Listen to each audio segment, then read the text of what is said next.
L'agence de presse russe TASS a rapporté le 6 septembre 2016 que la Russie a dépêché vers la Bolivie 1500 soldats d'élite appelés les Spetsnaz. Cette mesure fait partie d'un accord signé entre la Fédération russe et la Bolivie et appliqué sur le champ.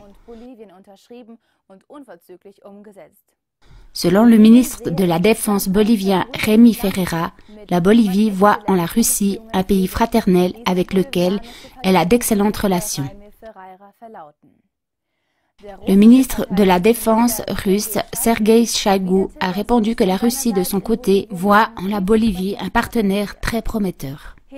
Ce qui est à l'arrière-plan de la volonté bolivienne de travailler avec la Russie, c'est l'inquiétude que la Bolivie pourrait devenir le prochain pays où les États-Unis pourraient créer des troubles et des renversements après le Venezuela et le Brésil.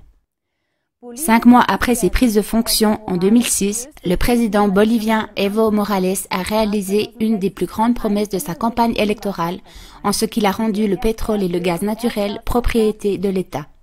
En plus de cela, il a interdit que les sociétés étrangères aient accès aux ressources naturelles boliviennes. Dilma Rousseff, la présidente brésilienne renversée, a agi pratiquement de la même manière. Dilma Rousseff a aussi interdit l'extraction sous-marine du pétrole au Brésil malgré la pression du gouvernement américain et des sociétés américaines. Sous Dilma Rousseff, le Brésil se rapprochait de plus en plus de la Russie, comme le fait actuellement la Bolivie sous Evo Morales. En fin de compte, ce détournement de l'influence américaine a coûté à Rousseff la présidence qui est maintenant entre les mains de Michel Temer, un ancien informateur du gouvernement américain. Face à ces parallèles entre Morales et Rousseff, les craintes de la Bolivie sont totalement fondées.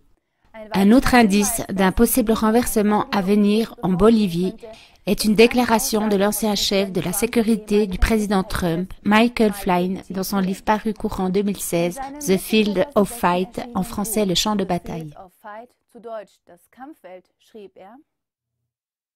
Les États-Unis se trouvent dans une guerre mondiale contre des islamistes radicaux et contre une alliance d'États que sont l'Iran, la Syrie, la Chine, la Corée du Nord, Cuba, le Nicaragua, le Venezuela et la Bolivie.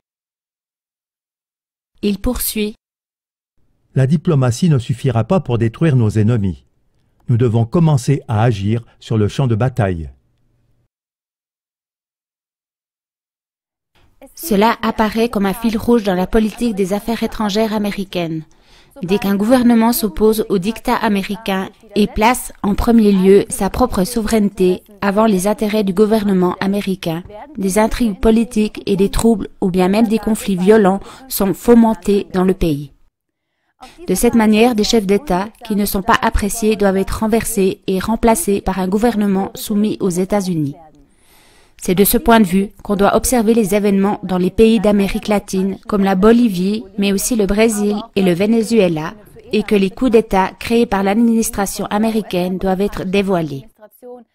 Nous vous remercions beaucoup pour toute information concernant les opérations américaines et les tireurs de ficelles qui cherchent à renverser les gouvernements. Und deren Drahtzieher, die es auf einen Regierungsumsturz abgesehen haben, sind wir Ihnen dankbar.